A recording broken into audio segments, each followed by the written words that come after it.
no wonder what. In reality, there wasn't much that was same old about her life, other than the habit of thinking there was. By any objective measure, and she could see objectivity just out of reach, she was living adventurously. She had recently moved into a new house, in the company of a new friend, in a new village. For the move, she had bought herself new clothes, new sunglasses, a new bag, new nail polish. Even her slippers were new. The house, though new to her, was not new to itself. It felt skulkingly ecclesiastical, which Ailinn had reasons of her own to dislike, as though a disreputable abbé or persecuted priest, a pastor too austere for his congregation, or a padre too fleshly for his, had gone to ground there and finally forgotten what he was hiding from. It had stood stonily in its own damp, in a dripping valley, smelling of wild garlic and wet gorse, for centuries. Neither the light of hope nor the light of disillusionment made it through its small, low windows so deep into the valley. It deferred expectation, was the best you could say of it. Whoever had lived here before her, they had been, like the vegetation, neither happy nor unhappy.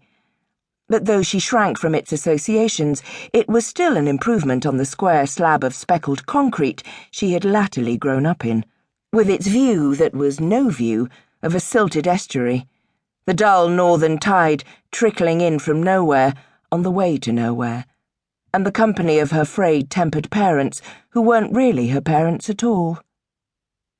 And she had met a new man, the one who had insulted her feet. True, he was no sylvan god, and would not have put her feet to his lips even if he had been, but that was no consolation for her having probably lost him. He'd had promise. As for the rest, including the new friend, who was much older than her, and more a sort of guardian, funny the way she attracted guardians, they struck her as incidentals, a rearrangement of the furniture, that was all. In every other regard, she was still herself. That was what was cruel about superficial change. It exposed what could never change. Better to have stayed where she was and waited. As long as you're waiting, you can't be disappointed. I was all right when I was in suspense, she thought. But that wasn't true either. She had never been all right. Her heart periodically fluttered. Arrhythmia, the doctor called it. Nothing to worry about, he said when the tests came back. She laughed. Of course it was nothing to worry about. Life was nothing to worry about. In the place she had come from, people said that your heart fluttered when someone you loved had died. What if you don't love anybody? She had asked her adoptive mother. Then it's the anniversary of the death of someone you loved in a previous life, the older woman had answered. As though she wasn't morbid enough on her own account without having to hear nonsense like that.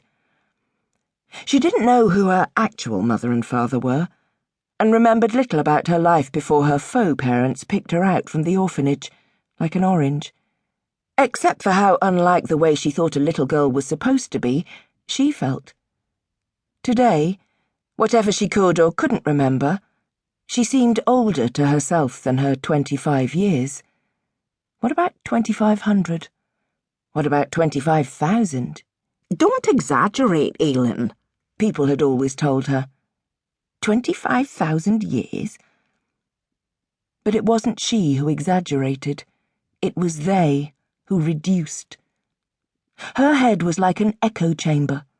If she concentrated long and hard enough, she sometimes thought she would hear the great ice splitting and the first woolly mammoths come lolloping down from Central Asia. Perhaps everybody, even the abridgers and condensers, could do the same, but were embarrassed to talk about it.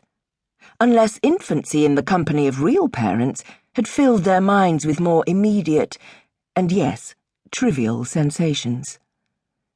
Our birth is but a sleep and a forgetting. Who said that?